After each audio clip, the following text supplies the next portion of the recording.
नमस्ते मित्रों। अरबों साल पुराने इस देश में लंबे समय तक हमारे पूर्वजों की मान्यताएं और परंपराएं अक्षुण्ण, अखंडित और निर्दोष रूप में प्रवाहमान होती रही। लेकिन एक ऐसा झटका इस देश को लगा कि उसके बाद हमारी मान्यताएं भी क्षीण हुई और हम भी दुर्बल हुए। तब इस देश में मुसलमानों का और ईसाइयों का शासन हो गया। जो शासक होता है वो अपनी मान्यताएं गुलाम पर थोपना चाहता है और गुलाम पराजित होता है, इसलिए वो दबा हुआ परेशानी में या किसी भी कारण से वो उसकी मान्यताओं को धीरे धीरे स्वीकार करता है। इसका परिणाम ये मिलता है कि वो जो समाज होता है उस समाज में उस समाज की मूल परंपराएं, मूल सिद्धांत और शासक द्वारा थोपे गए सिद्धांत आपस में घुल मिल जाते हैं। बहुत सारे ऐसे ही बहुत सारे सिद्धांत हमारे ऐसे हो गए हैं, बहुत ज़्यादा आपस में रच बस गए हैं, हमें पता नहीं चलता। शायद इन्हीं मिले हुए सिद्धांतों को लोग गंगा जमुनी तहजीब कहते हैं। ये गंगा जमुनी तहजीब शायद वही है जिसमें हिंदू लोग सर्वव्यापक ईश्वर को ऊपर वाला बताने लगे हैं। शायद ये गंगा जमुनी तहजीब वही है जहां हिंदू लोग सामान्य भोजन से हटकर, उत्तम भोजन से हटकर, भक्ष्य भोजन से हटकर मांसाहार तक आ गए हैं।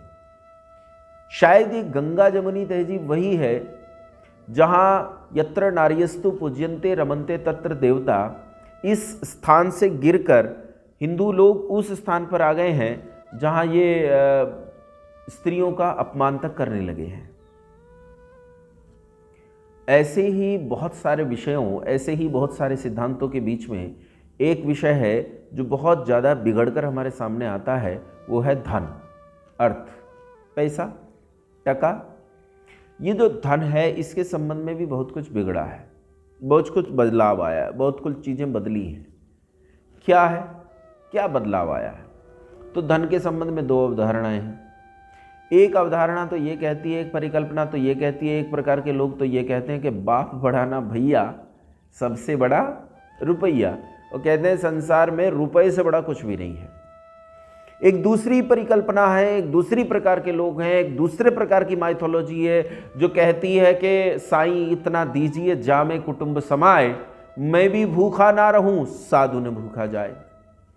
वो माइथोलॉजी कहती है कि धन का कोई प्रयोजन ही नहीं है, धन बिल्कुल निष्प्रयोजन वस्तु है, धन किसी काम का ही नहीं है, धन की कोई उपयोगिता नहीं है, धन होगा तो दुख होगा।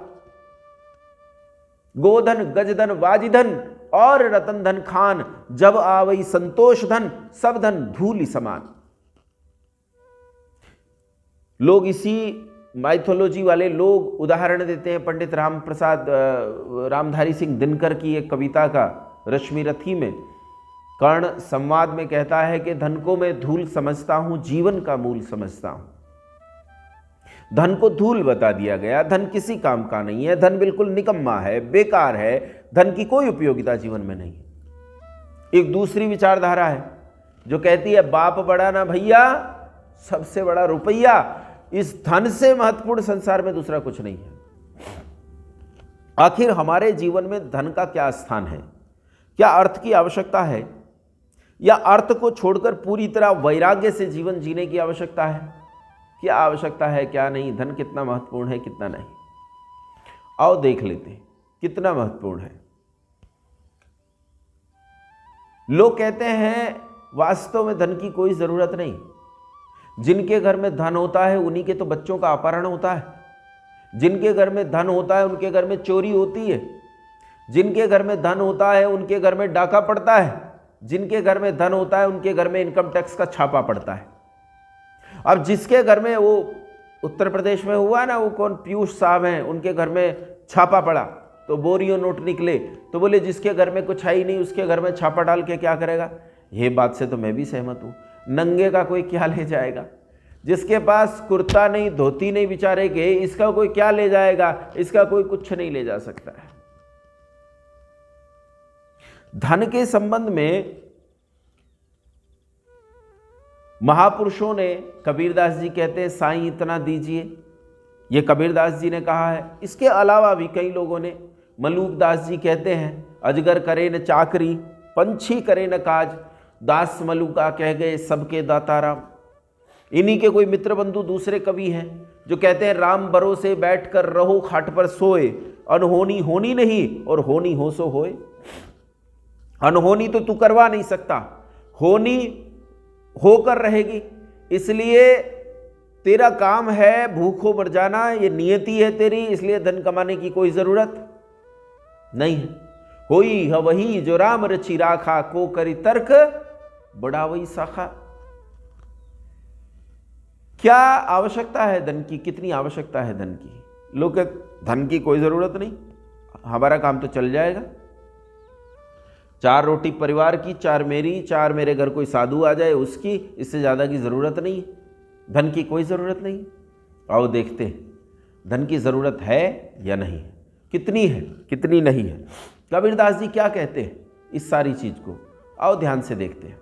जब भी कबीरदास जी की ये पंक्ति देखो आप, जिसमें वो कहते हैं कि साईं इतना दीजिए, जामे कुटुंब समाए, मैं भी भूखा ना रहूं साधु ने भूखा जाए। यदि इस पंक्ति को आप ध्यान से देखेंगे तो आप पाएंगे कि कबीरदास जी जब ये पंक्ति कह रहे हैं तो भयानक दरिद्रता के समय से गुजर रहे हैं। ऐसा समय आया जब कबीरदास जी को खाने के लिए भोजन नहीं मिला, लेकिन कबीरदास जी इस परिस्थिति को सह गए।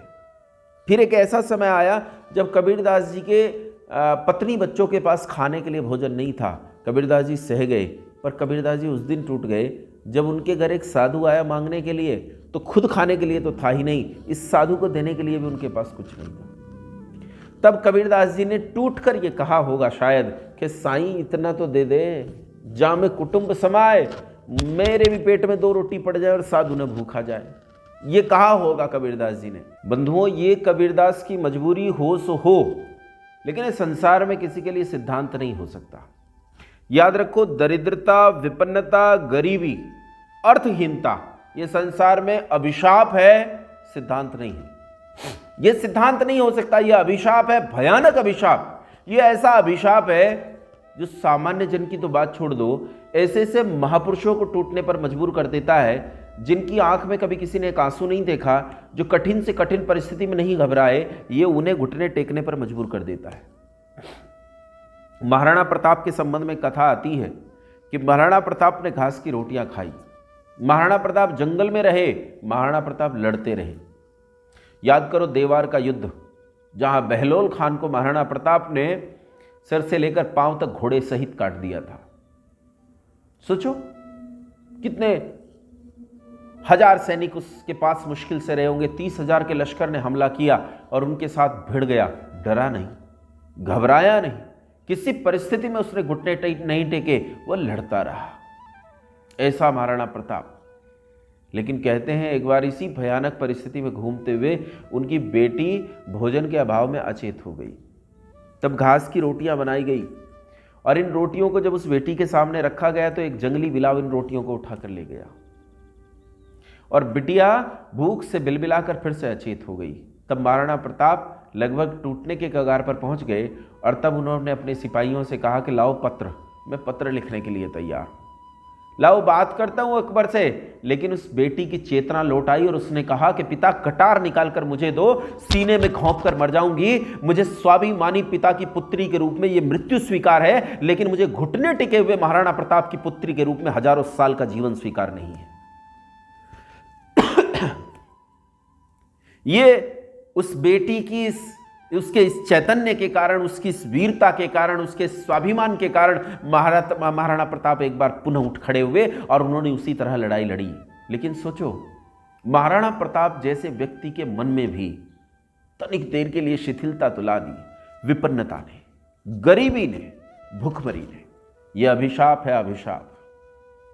ये तो मैंने गृहस्थ की बात की, राजा की बात की। आप सन्यासियों को देख लो, स्वामी दयानंद सरस्वती, गुरु को गुरु दक्षिणा में जीवन दे आए कि इस देश को स्वतंत्र कराऊंगा, इस देश में वेद का प्रचार करूंगा, इस देश में धर्म की स्थापना करूंगा। लेकिन नदी के किनारे एक स्त्री को जब अपने बच्चे के साथ, जब बच्चे को बहाते पाया और देखा उस बच्चे के ऊपर से कपड़ा छीन लिया है, और पूछने पर पता चला कि वो कपड़ा उस बच्चे की लाश के ऊपर से इसलिए उतार लिया क्योंकि इस कपड़े से उसे अपने शरीर के अंगों को ढकना है। तो ऋषि दयानंद सरस्वती जैसा महान चरित्र, इतना कठिन जीवन जीने वाला व्यक्ति भी इस घटना को सहन नहीं कर पाया और अपनी कुटिया में बैठकर रोया होगा।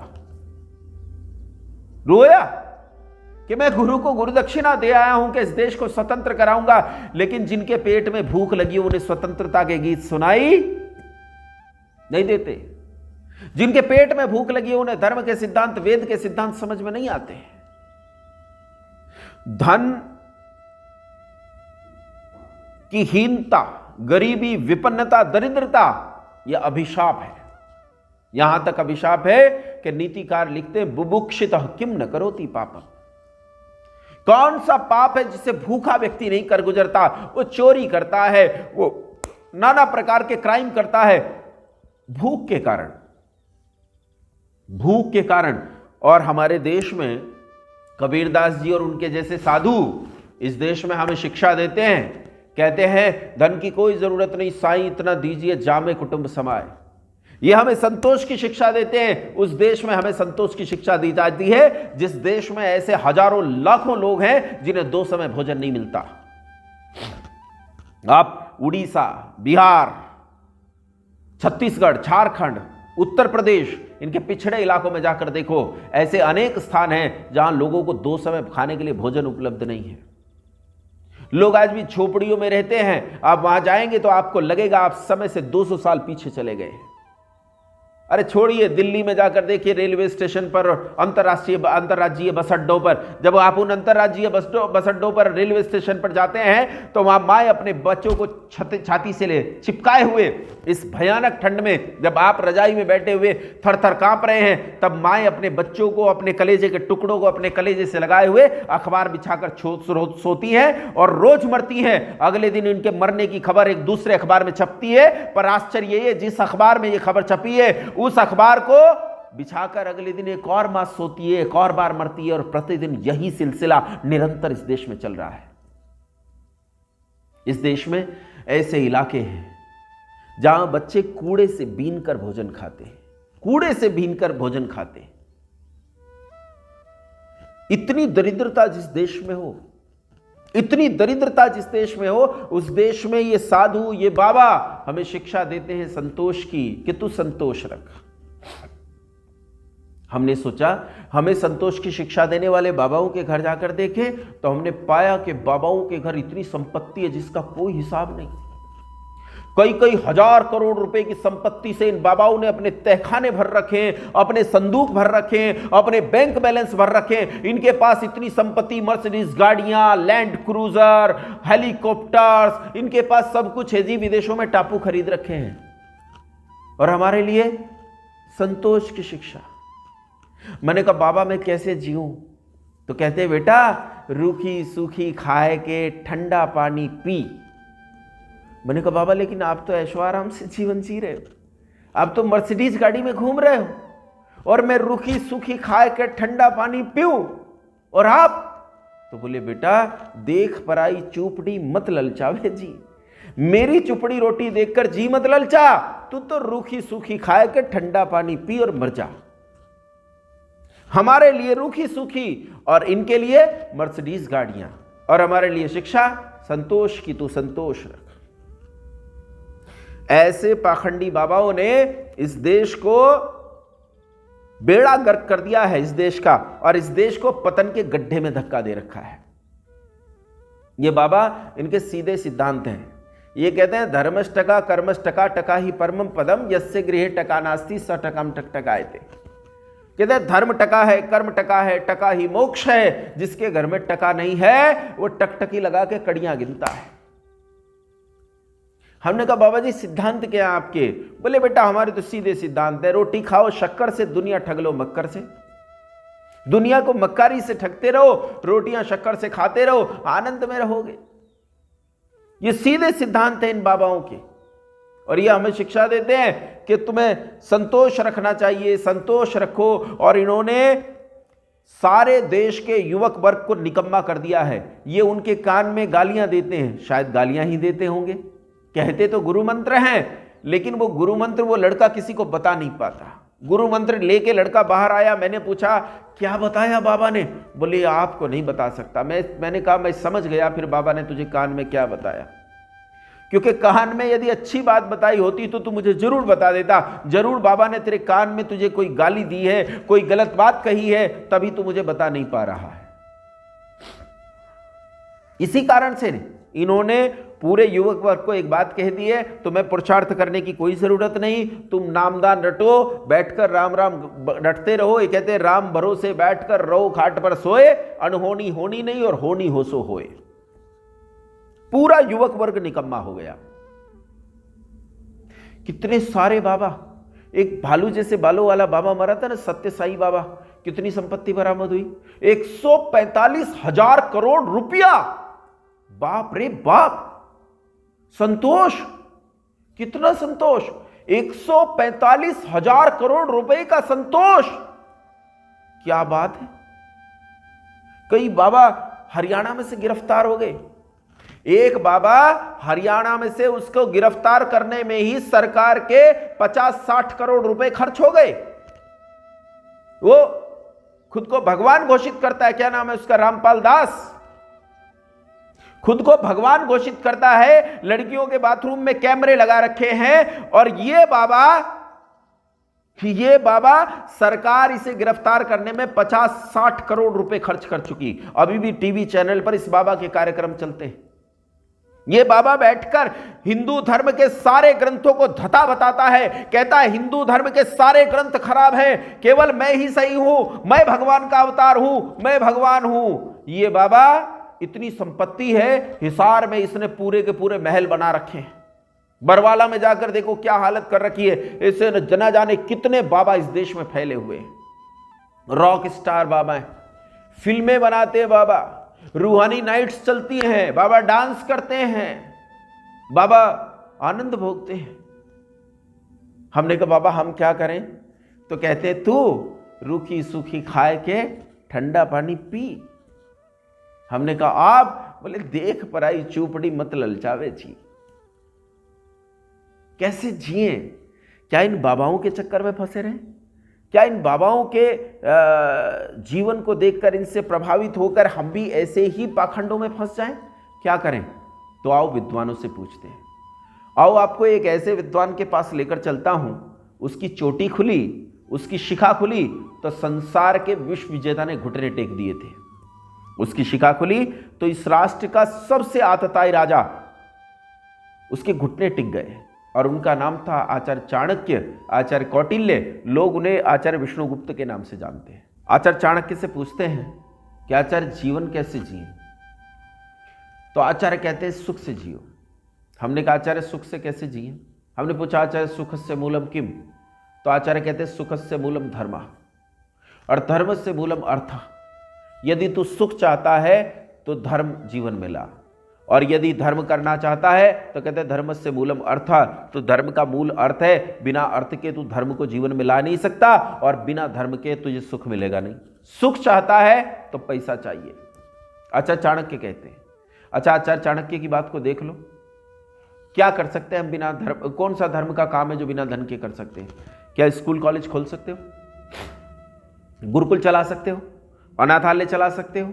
लोगों की सेवा कर सकते हो? राष्ट्र की सुरक्षा कर सकते हो? कौन सा काम है धर्म का जो बिना धन के कर सकते हो? अरे यज्ञ करते हो ना, यज्ञ करने में भी जो 200 ग्राम घी लगता है, ये पैसे से आता है, पैसे से। अच्छा चाणक्य सही कहते हैं, बिना धन के धर्म नहीं और बिना धर्म के सुख नहीं। ये केवल आचार्य चाणक्य नहीं कहते, अन्य नीतिकार भी कहते हैं। कहते विद्या ददाति विनयम, विनयात याति पात्रता, पात्रत्वात् धनम आपनोति, धनात् धर्म तथा सुखम। कहते विद्या ददाति विनयम, विद्या से वेद के सिद्धांतों को पाएगा और वेद के सिद्धांतों से पात्रता आएगी। पात्रत्वात् धनम आपनोति, पात्रता से धन आएगा। धनात् धर्म, धन से धर्म होगा तो तः सुखम, तब सुख होगा।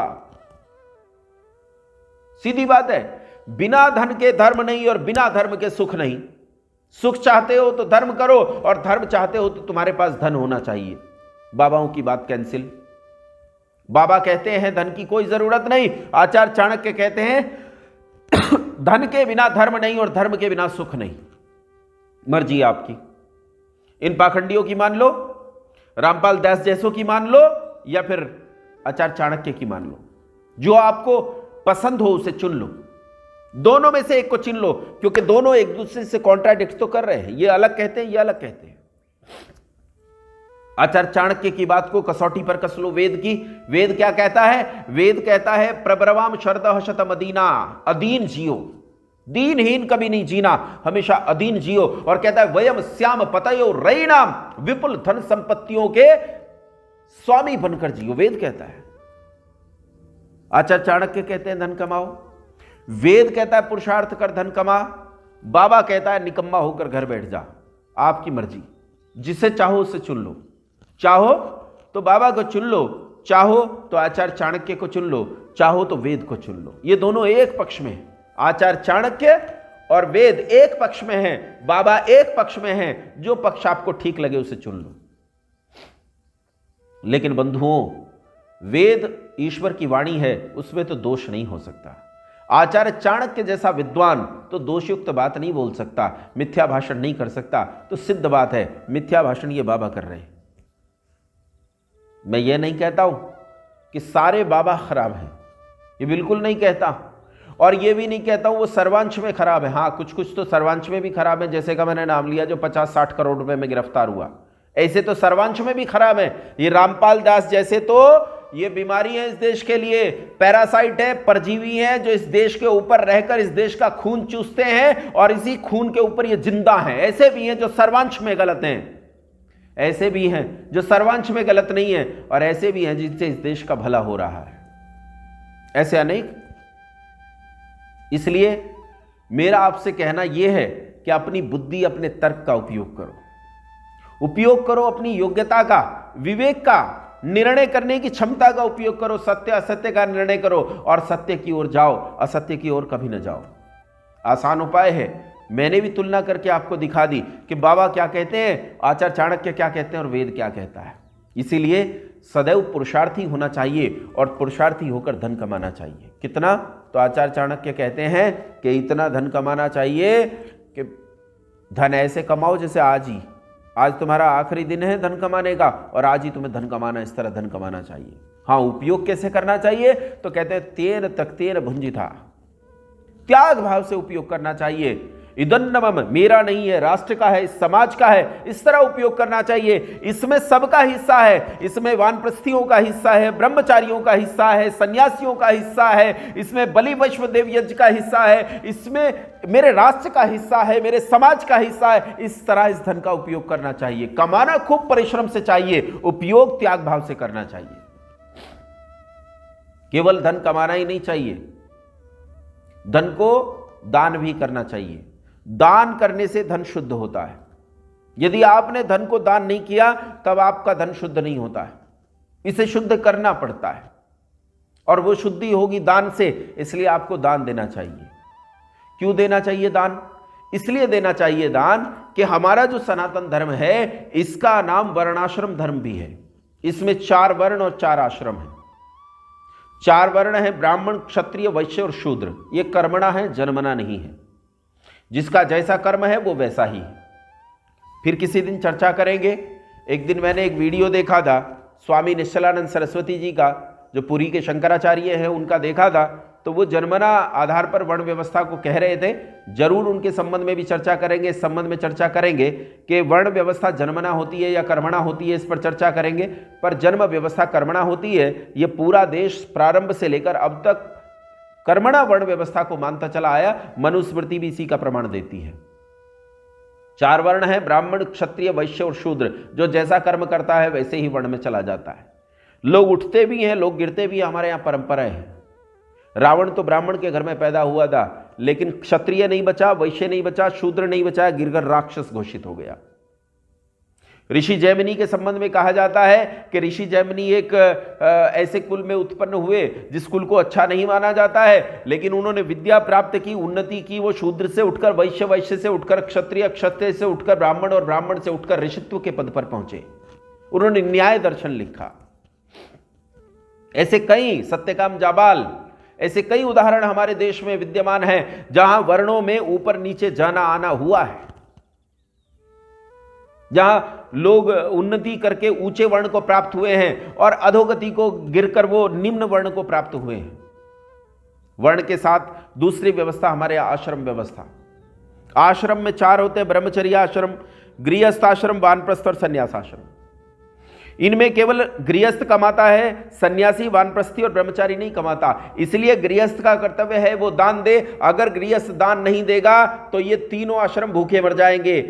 गृहस्थ 4 के लिए कमाता है, ब्रह्मचारी के लिए कमाता है, खुद के लिए कमाता है, वानप्रस्थ के लिए कमाता है और सन्यास के लिए कमाता है।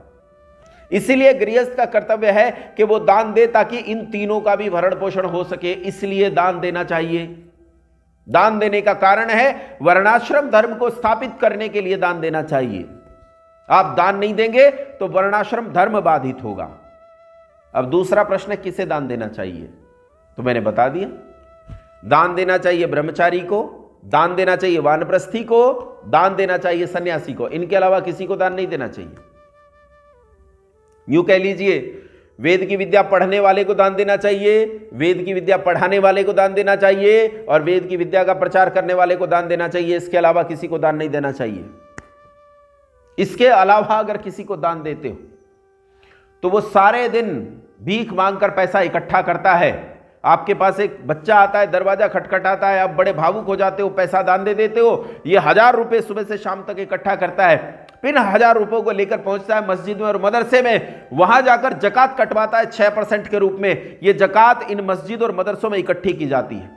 पूरे देश के मस्जिद और मदरसों से फिर इस जकात को एक जगह इकट्ठा किया जाता है। इनके अपने वक्फ बोर्ड बने हुए हैं, इनके अपने पर्सनल बोर्ड्स बने हुए हैं। इन बोर्ड में ये पैसा जाता है। यहां से ये पैसा जाता है उम्मत के उत्थान के लिए, दारुल हरम को दारुल इस्लाम बनाने के लिए। ये पैसा जाता है अफगानिस्तान और पाकिस्तान के आतंकवादी अड्डों को, और वहां इनसे AK-47 और M18 तक की गन खरीदे जाती हैं। उन्हीं गनों से हमारे बच्चों को बॉर्डर पर मार दिया जाता है, देश के भीतर बम विस्फोट किए जाते हैं, हमारे लड़कों को रेलवे स्टेशन, बस अड्डों और वहां हमारी माताओं और बहनों को मार दिया जाता है। ऐसे लोगों को देना चाहिए?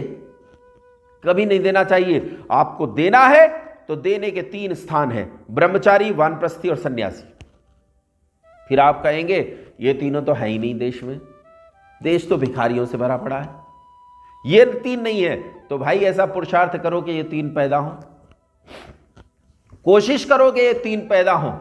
और ध्यान रखो, जहां कोई ब्रह्मचारी है उसमें श्रद्धा रखो, जहां कहीं वानप्रस्थी है उसका सम्मान करो, जहां कहीं सन्यासी है उसका सम्मान रखो। ये जो भगवा वस्त्र पहनते हैं, चाहे जैसे पहनते हैं, इनका सम्मान करो, हर सूरत में सम्मान करो। जबकि वो चरित्र से भ्रष्ट न हो, जबकि वो नशा पत्ती न करता हो, जबकि किसी देश विरोधी गतिविधि में वो लिप्त न हो। यदि इसके पास अधिक विद्या ना भी हो और यह सामान्य रूप से वैरागी होकर अपना जीवन जीता है या समाज के प्रति समर्पित होकर अपना जीवन जीता है, तो इसका सम्मान करना सीखो। इस रंग का अपने देश में बड़ा सम्मान है मेरे भाई, करो। इसलिए दान देना चाहिए कि वर्णाश्रम व्यवस्था बच सके। किसे दान देना चाहिए? तो मैंने बता दिया, ब्रह्मचारी, वानप्रस्थी और सन्यासी को दान देना चाहिए। कितना देना चाहिए? तो वेद कहता है 10% दान देना चाहिए। बिल्कुल मर जाओ तो भी 10% से नीचे ना जाओ, इतना दान जरूर दो। और यदि आवश्यकता हो देश को तो याद करो भामाशाह को।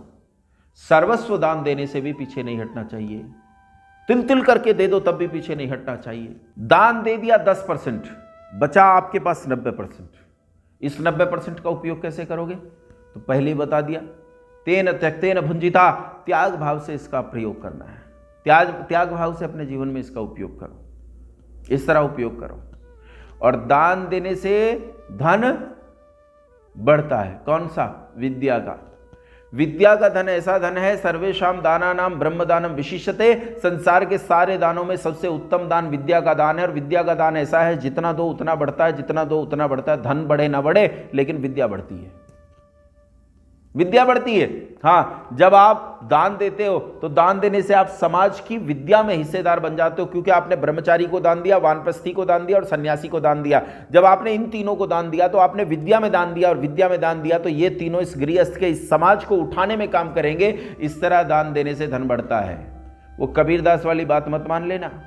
वो कहता है कि चिड़ी चौंच पर ले गई नदी न घट्यो नीर, दान दियो धन ना घटे, कह गयो दास कबीर। कहते चिड़ी चौंच पर ले जाए तो नदी का पानी नहीं घटता, इसी तरह दान देने से धन नहीं घटता है, ऐसा कबीरदास ने कहा है। कबीरदास जी ने भी जम के काम किया है। जैसा रामपाल दास जी ने किया है ऐसा शायद कबीरदास जी ने किया है। कबीरदास जी ने खुद को भगवान से बड़ा घोषित कर दिया। कहते गुरु गोविंद दो खड़े, काके लागू पाए, बलिहारी गुरु आपने गोविंद दियो बताए। कहते हैं अगर गोविंद और गुरुजी दोनों सामने खड़े हों तो किसकी ओर जाओगे? बोले मैं तो गुरुजी के चरण पकड़ लूंगा, मुझे भगवान की कोई जरूरत नहीं है, क्योंकि भगवान का रास्ता कौन बता रहा है? गुरु बता रहा है, इसलिए तो मेरे लिए तो गुरु ही है जो कुछ है। कमाल की बात है। अरे गुरु साधन है, गुरु ने तुम्हें बताया है, गुरु मार्गदर्शक है, गुरु रोशनी है, लेकिन लक्ष्य तो परमात्मा है। ये कौन सी बात हुई? ये कौन सी बात हुई कि आपका गुरु ही सब कुछ हो गया? फिर कहते हैं ऐसे दोहे कोई लिख सकता है? हमने कहा हम लिख देंगे। ले सुन, डॉक्टर कंपाउंडर दो उखड़े काके लागू पाए, तो आते ये कंपाउंडर भला जे डॉक्टर दियो मिला। अगर डॉक्टर और कंपाउंडर दोनों इकट्ठे खड़े हो तो ऑपरेशन किससे कराओगे? बोलो, डॉक्टर से या कंपाउंडर से? लेकिन ये चेले तो कहेंगे हम तो कंपाउंडर से कराएंगे, क्योंकि हमें तो डॉक्टर से मिलाने वाला कंपाउंडर है, कोई नहीं कराएगा कंपाउंडर से। झूठ बोलते हैं, ये सब डॉक्टर से कराएंगे, क्योंकि जानते हैं विद्या और बुद्धि डॉक्टर में है। साइकिल स्कूल दो उखड़े काके लागू पाए, ताते यह साइकिल भली जे स्कूल दियो पहुंचाए। स्कूल पे साइकिल पे मर जाओगे, स्कूल नहीं जाओगे। शिक्षा तो स्कूल में मिलेगी ना, शिक्षा तो शिक्षालय में मिलेगी, वहां शिक्षा मिलेगी, वहां तो जाना पड़ेगा। इसलिए बंधुओं, मेरा निवेदन आपसे यह है कि रामपाल दास जैसे जितने भी बाबा हैं, इन बाबाओं से बचकर रहो। कई लोग हैं जो देश के लिए अच्छा काम करते हैं, कई लोग हैं जिन्होंने स्वदेशी के लिए बहुत अच्छा काम किया है। भाई राजीव दीक्षित हैं, जिन्होंने कितना बड़ा काम इस देश के लिए किया है, जिन्होंने इतना बड़ा मुहिम इस देश में पैदा की थी। आज भी लाखों लाख युवक उनकी बातों से प्रेरणा पाते हैं, आज भी लाखों लाख युवक उनकी बात मानकर आगे बढ़ जाते हैं। ऐसे लोगों का सहयोग करना चाहिए, ऐसे लोगों को बढ़ाना चाहिए। स्वदेशी के क्षेत्र में स्वामी रामदेव जी भी अच्छी टक्कर देते प्रतीत होते हैं हिंदुस्तान लीवर लिमिटेड जैसी कंपनियों को। ऐसे अनेक लोग हैं जो देश के हित में भी काम कर रहे हैं, लेकिन ऐसे भी अनेक लोग हैं जैसे रामपाल दास जैसे हैं। इसलिए सत्य असत्य का निर्णय करने की कसौटी अपने हाथ में जरूर रखो, ताकि आप निर्णय कर सको कौन सही और कौन गलत। और ऐसे गुंडे बदमाशों का साथ छोड़कर आओ हम स्वीकार करें अपनी परंपराओं को, आओ स्वीकार करें अपनी मान्यताओं को। यदि अपनी मान्यताओं और परंपराओं में जाएंगे तो हमारे लिए तर्क संसार में सबसे सुंदर वस्तु है। यह तर्क हमें सत्य असत्य का निर्णय करना सिखाता है। ऐसा समझता हूँ कि मेरी बात आपने स्वीकार की होंगी, आपकी समझ में आई होंगी। थोड़ी भी समझ में आई होंगी तो मेरा बोलना सार्थक होगा। बहुत धन्यवाद। नमस्ते।